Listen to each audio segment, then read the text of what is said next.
아나니아라 하는 사람이 그의 아내 삽비라와 더불어 소유를 팔아 그 값에서 얼마를 감춤해 그 아내도 알더라. 얼마만 가져다가 사도들의 발 앞에 두니 베드로가 이르되 아나니아야 어찌하여 사탄이 내 마음에 가득하여 내가 성령을 속이고 땅값 얼마를 감추었느냐. 땅이 그대로 있을 때에는 내 땅이 아니며 판 후에도 내 마음대로 할 수가 없더냐. 어찌하여 이 일을 내 마음에 두었느냐. 사람에겐 거짓말한 것이 아니요 하나님께로다.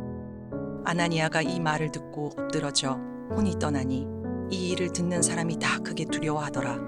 젊은 사람들이 일어나 시신을 싸서 메고 나가 장사하니라. 3시간쯤 지나 그의 아내가 그 일어난 일을 알지 못하고 들어오니 베드로가 이르되 그 땅 판값이 이것뿐이냐 내게 말하라 하니 이르되 예 이것뿐이니라 하더라. 베드로가 이르되 너희가 아직 함께 꾀하여 주의 영을 시험하려 하느냐. 보라 내 남편을 장사하고 오는 사람들의 발이 문 앞에 이르렀으니 또 너를 메어 내가리라 하니 곧 그가 베드로의 발 앞에 엎드려져 혼이 떠나는지라. 젊은 사람들이 들어와 죽은 것을 보고 메어다가 그의 남편 곁에 장사하니 온 교회와 이 일을 듣는 사람들이 다 크게 두려워하니라. 사도들의 손을 통하여 민간의 표적과 기사가 많이 일어나매 믿는 사람이 다 마음을 같이하여 솔로몬 행각에 모이고 그 나머지는 감히 그들과 상종하는 사람이 없으나 백성이 칭송하더라. 믿고 주께로 나아오는 자가 더 많으니 남녀의 큰 무리더라. 심지어 병든 사람을 메고 거리에 나가 침대와 요 위에 누이고 베드로가 지날 때에 혹 그의 그림자라도 누구에게 덮일까 바라고 예루살렘 부근에 수많은 사람들도 모여 병든 사람과 더러운 귀신에게 괴로움 받는 사람을 데리고 와서 다 나음을 얻으니라. 샬롬, 6월 29일 목요일 큐티 말씀 함께 하겠습니다. 오늘은 성령을 속이는 죄악, 성령의 힘입은 사역, 이러한 제목으로 말씀을 묵상하겠습니다.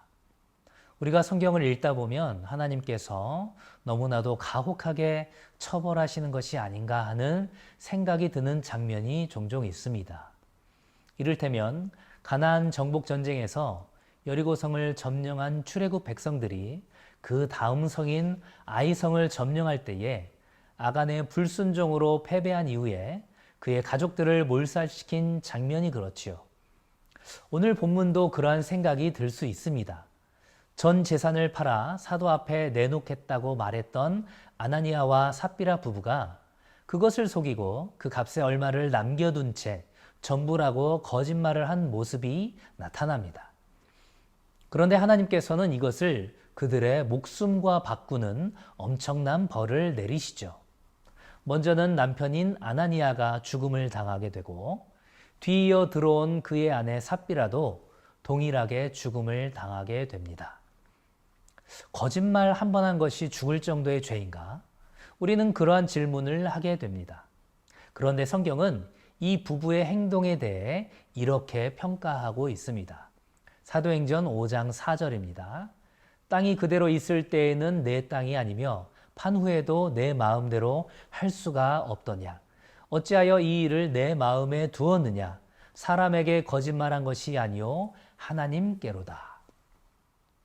성경은 이 부부의 거짓말을 어떻게 말하고 있습니까?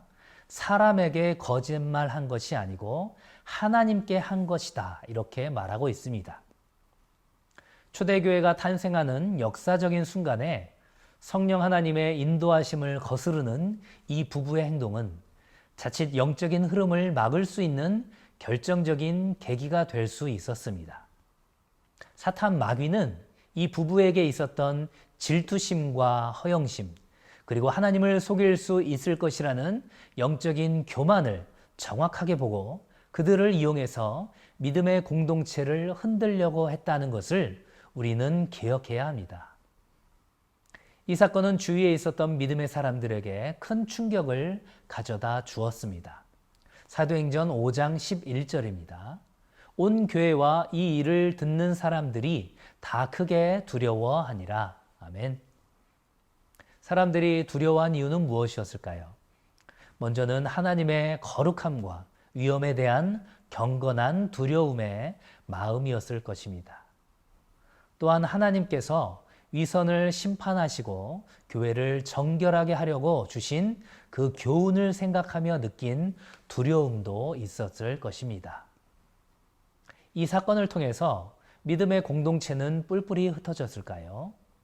그렇지 않습니다. 오히려 더욱 번성하고 부흥하며 하나님의 사람들이 많아지는 놀라운 역사가 나타나게 됩니다. 사도행전 5장 12절과 13절의 말씀입니다. 사도들의 손을 통하여 민간에 표적과 기사가 많이 일어나매 믿는 사람이 다 마음을 같이하여 솔로몬 행각에 모이고 그 나머지는 감히 그들과 상종하는 사람이 없으나 백성이 칭송하더라. 아멘. 하나님께서 아나니아와 삽비라를 심판하신 것은 믿음의 공동체를 얼마나 거룩하게 세워가길 원하시는지를 보여주는 사건이었습니다. 두 사람이 받은 심판의 권위는 베드로 사도에게 있는 것이 아니라 성령 하나님이라는 사실을 또한 깨닫게 하셨습니다. 나면서부터 걷지 못하게 된 자가 걷게 된 이후에 베드로와 요한은 지속적으로 우리를 주목하지 말라 이렇게 말을 했는데, 아나니아와 삽비라 사건을 통해서 사람들은 사도들에게 권위를 주신 성령 하나님께 집중하게 되었고, 그 후에 사도들의 기적과 이적이 나타날 때마다 성령 하나님의 능력을 찬양하게 되었던 것입니다. 오늘 본문을 통해서 두 가지의 내용을 생각해 보고자 합니다. 첫 번째로는 하나님께서는 교회의 권위와 질서를 중요하게 생각하신다는 것입니다. 아나니아와 삽비라 부부의 거짓말은 단순한 속임수가 아니라 교회의 정결함을 깨뜨리고 사도의 권위를 무시함과 동시에 하나님의 권위에 도전하는 태도라는 것을 오늘 본문은 우리에게 강조하고 있습니다.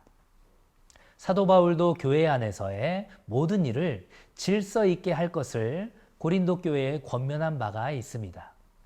우리 역시도 교회 공동체의 권위와 질서를 생각하면서 지혜롭고 온유하게 말하고 행동할 수 있어야 할 것입니다. 두 번째는 사람이 아닌 성령의 능력에 주목하라는 것입니다. 수많은 기적과 이적이 나타날수록 사람들은 자연스럽게 그 모든 것을 이루어낸 사람들에게 주목하게 됩니다. 아나니아와 삽비라 사건을 통해서 하나님은 성령 하나님께서 믿음의 사람을 통해서 일하시지만 그 안에서 성령의 능력이 나타난다는 사실을 깨닫기를 원하십니다. 사랑하는 성도 여러분, 우리 안에 성령의 능력이 나타날 때마다 날마다 부인하고 내 자신을 부인하는 가운데 성령 하나님만 높여드리길 소망합니다. 또한 믿음의 사람들을 통해서 일하시는 그 성령 하나님을 함께 찬양하게 되기를 소망합니다.